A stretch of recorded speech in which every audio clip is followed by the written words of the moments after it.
Friends, welcome to this episode of Leadosophy. I'm glad you can join me either by video or audio, wherever you may be listening, whatever country you might be listening in. Thank you for being here. Today's episode, I want to introduce the 10 question leadership challenge. I hope some of you will take the plunge.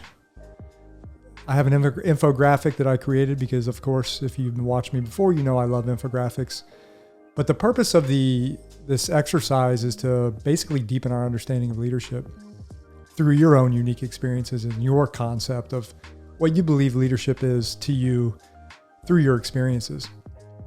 So we'll cover that and more. I'm going to go over the questions on this episode and just kind of briefly explain why I created this exercise.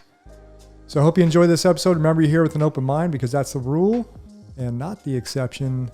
Here we go. Are you ready to permanently fuse leadership and philosophy? Then a word of caution. You are about to enter the fully abstract yet wholly concrete realm of Leadosophy. Our ideas are not always so clear and distinct. To validate this proposition, we welcome the host of Leadosophy, Tim Woody. All right, friends, welcome back to Leadosophy. If you are watching, I am on leadosophy.com, my website, and I have posted up there the 10 question leadership challenge infographic. Now, I created this infographic, or I created this challenge for anyone out there who wanted to try and take the concept of leadership, the ideas of what leadership is, effective leadership. What does it mean to be a great leader? Whatever it might be, all these abstract concepts we haphazardly throw around every day about leadership. And I always said leadership it seems very intuitive. If you ask even like a teenager what leadership is, it seems like they can intuitively give a good answer. And why is that? How does that come to be? Yet leadership can be so abstract and seem so mysterious. So one of the first reasons I created this challenge was so we could take some very abstract concepts and try to unpack them and distill them into something more concrete, something we can kind of put our fingers on, whether it's practical side or theoretical side. And the 10 questions that I'm going to kind of run through, I encourage you to kind of take one of the questions or all of the questions over time, over the course of a month or so, and try to write down your thoughts on what you think about these different concepts. Maybe do it with someone else within your organization, or make it a team project. And, almost like a book club type thing, dialogue about what you are coming up with, what concepts you're coming up with, what ideas you're coming up with. And I think it could be a very beneficial exercise for you individually. And what I plan on doing is over the next week or two is taking one or two of these questions and building some podcast episodes off of them, because I came up with the questions and they intuitively were kind of the first questions that came to mind for me about unpacking this abstract world of leadership. But I haven't really put a whole lot of thought in how I would answer them. And I didn't want to really kind of anchor anyone's thoughts on how they should answer the questions, because everyone's going to answer these questions a little differently, which is a good thing. It's not a bad thing. But the other reason I created this infographic and this challenge was to blend your practical experiences with your reflective experiences, like your reflection. That's the cornerstone of Leadosophy, is practice, reflection, and theory. So taking your practical experiences and then reflecting on those experiences and then tying them into the questions. And then what thoughts are emerging from the questions that I pose on the infographic. I want to take just a very simple phrase that we throw around quite often, and that is a great leader. How many times have you heard that? So-and-so is a great leader. I want to talk about Janet. Janet is a great leader, but what does that mean? What does it mean to say Janet is a great leader? When I say that Janet is a great leader, what images come to mind as you reflect on that question? What do you think about? If you were tasked with observing Janet in her workplace, her place of work, and you had to take some field notes on what you're observing, what would your field notes look like? What would they say about Janet's leadership? And again, how do your field notes about your observations of Janet and her leadership style, her effectiveness, how does that align with your experiences, your idea, your concept of a great leader, or what you think about your own leadership? Do you think you're a great leader? Do you think you're an average leader? Why do you think that?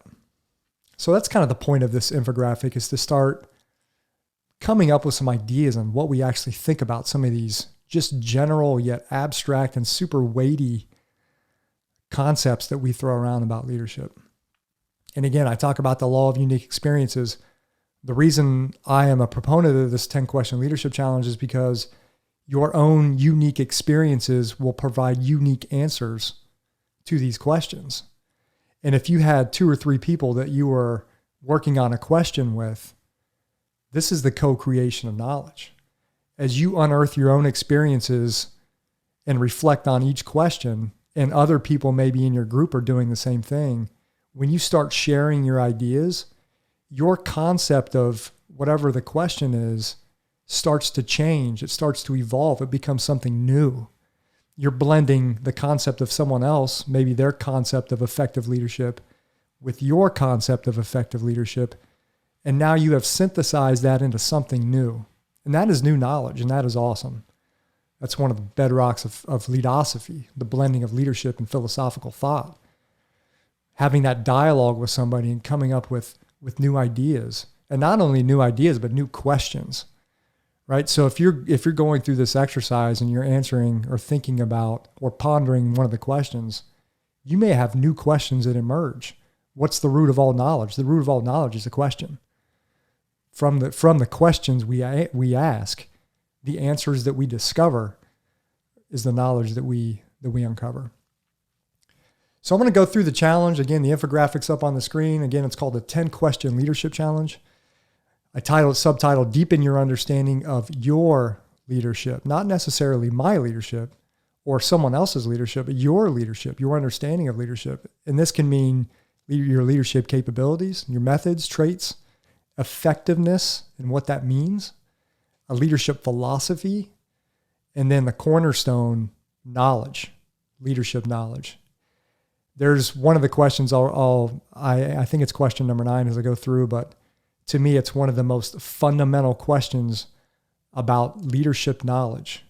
How do we come to know what we know, right? Very epistemologically driven epistemology I've mentioned before. The theory of knowledge. How do we know what we know, right? It's a subfield of philosophy. All right, so I'm going to read the challenge because many may not be watching. Again, I'm looking at the infographic. So for my listeners out there, the challenge, I talk about 10 reflective questions, which are on the infographic and on my website. And there are no right answers. That's the key to this. There's no right answers, right?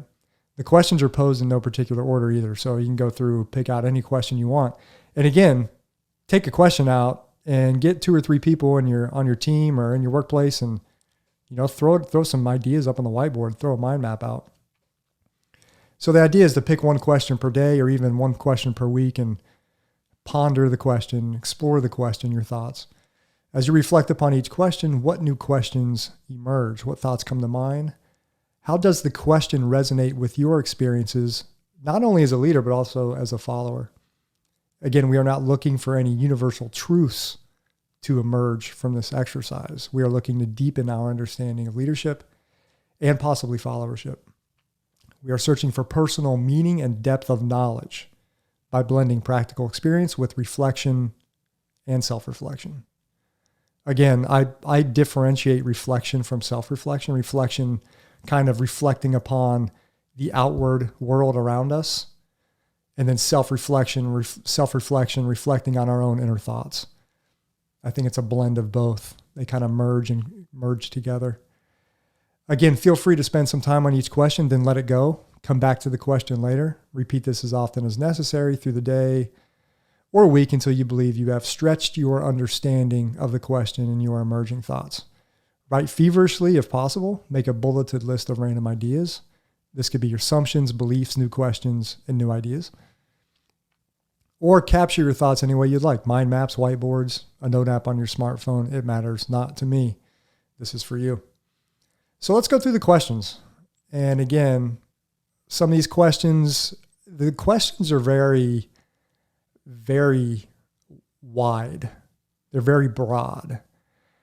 But the goal, like I said before, is to distill the broadness of these questions, the abstractness of these questions, into something that you can sink your teeth into, something that you can maybe use practically or have a better practical understanding of how it applies. Again, if you're doing this with someone else, maybe a understanding with someone else on how this works in the practical leadership environment. All right, question number 1 is probably one of the most deep questions of this exercise. So the question is, defined philosophically, because remember, this is Leadosophy. The term essence means a property or group of properties of something, without which it would not exist or be what it is. Using this definition of essence, what is the essence of leadership? What properties, attributes, or characteristics make leadership what it is? And if you just started taking away, once you identify some of these properties or characteristics of leadership, if you took that property away or that characteristic away, we no longer have leadership. I can think of a very simple one. It's relationships, number 1, the minimum of 2. If you only have one person, if you don't have a minimum of 2 people, there can be no leadership, right? I think it's almost intuitive, but you have to have someone else.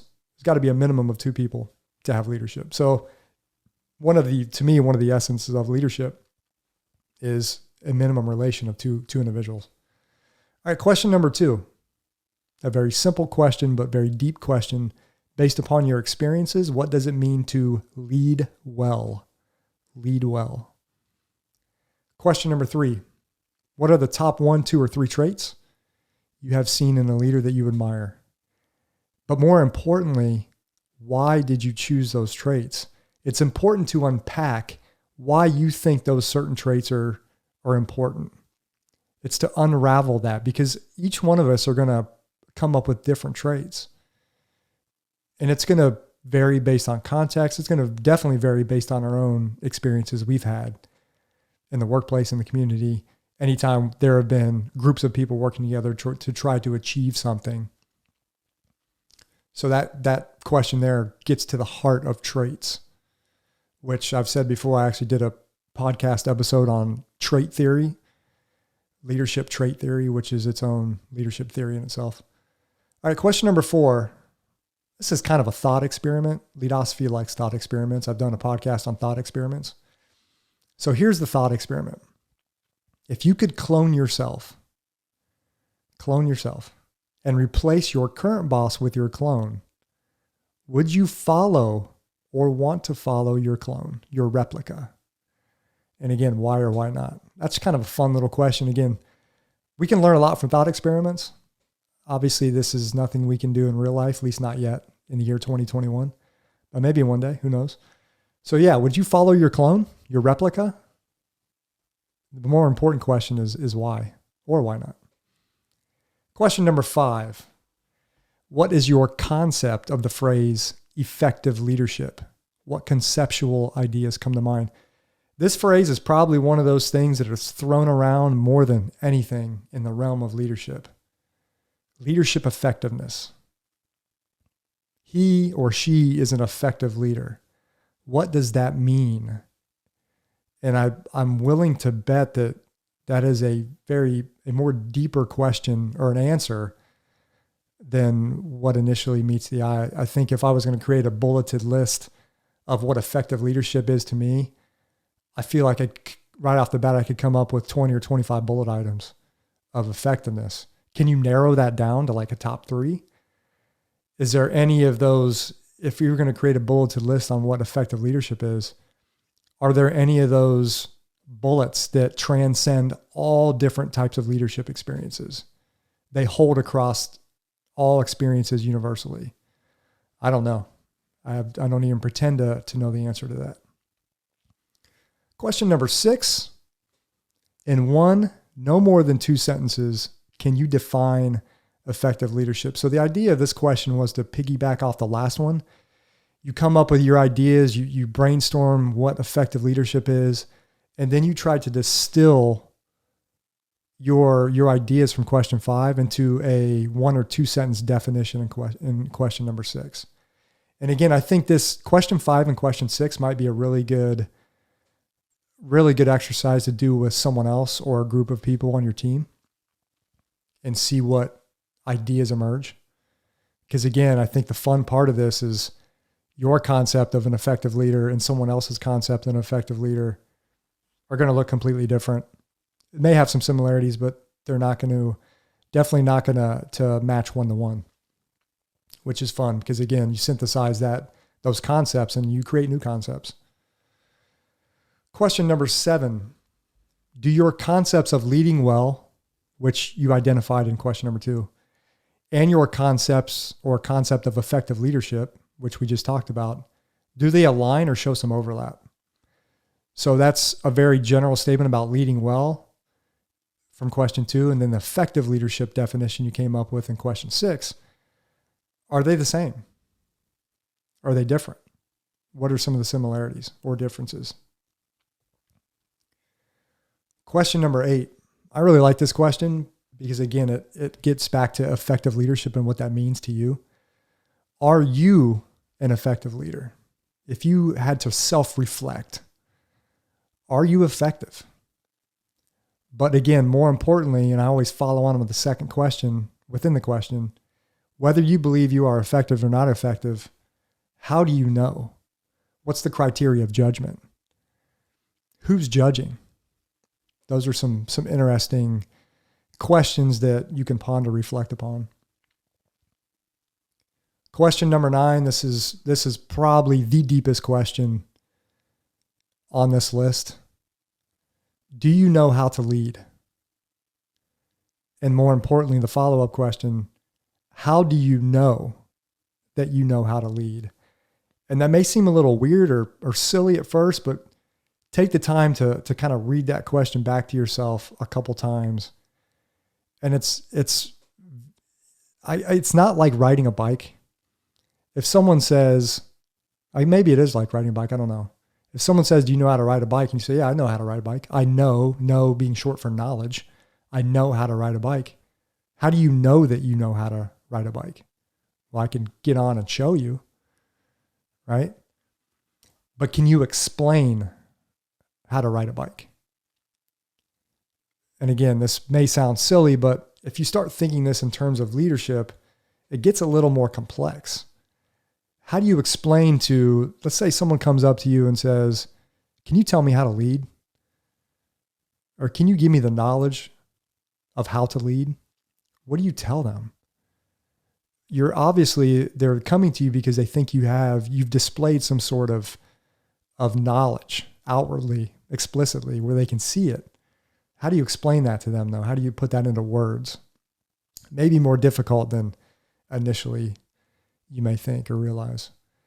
And then the final question, this is kind of a fun little, I don't know. I don't even know why I came up with this question, but it seemed interesting. It piqued my interest. So here it goes. The question goes as follows. If one of your followers decided to write a leadership book about you, they admire you greatly as an effective leader. That's the thing here. What would they title the book? And why would they choose that title? And if you struggle with answering that question, pick a leader who you admire. Kind of same scenario. If you wrote a book about your chosen leader, a leadership book, what would you title the book and why would you choose that title? That's the final question. So what I'd like to do is maybe in the next month or so, I would love to hear your feedback on these questions. I would welcome anybody onto Leadosophy show to go over one of the questions. We can dialogue about it. Come up. I would love to hear your ideas about some of the answers you come up with, some of the ideas that emerge, even maybe you come up with a list of 10 new questions that I can use to deepen my understanding of leadership. Again, Leadosophy is about co-creating knowledge, co-creating this reality, and co-creating our truth together. It's a partnership. It's a journey. So you can email me at tim@leadosophy.com. If you have some ideas on this infographic, if you don't like one of the questions, tell me why. If you think it's too abstract or doesn't do anything to deepen our knowledge of leadership, I'm open to the criticism. Would love to hear it. If you would like me to create a new infographic with 10 more questions or 5 more questions that you would like the answers from the masses, send them to me. I'll create a new infographic. It'd be fun. Be a good time. So there you go. You can find this infographic on leadosophy.com. I'll put a link to it on the show notes. Again, thanks for joining me here today. Remember, Leadosophy is about using the tools of philosophical thought to deepen our understanding of leadership and of life. Maybe some of the answers of this infographic will help you deepen your understanding of life in general. What life's meaning is to you. Thanks for watching. Thanks for listening. We'll catch you next time. Thanks for watching and listening to another episode of Leadosophy. If you liked what you heard today, hit that subscribe button and check out Leadosophy.com and learn more about Tim's ideas on philosophy and leadership. We'll see you next time.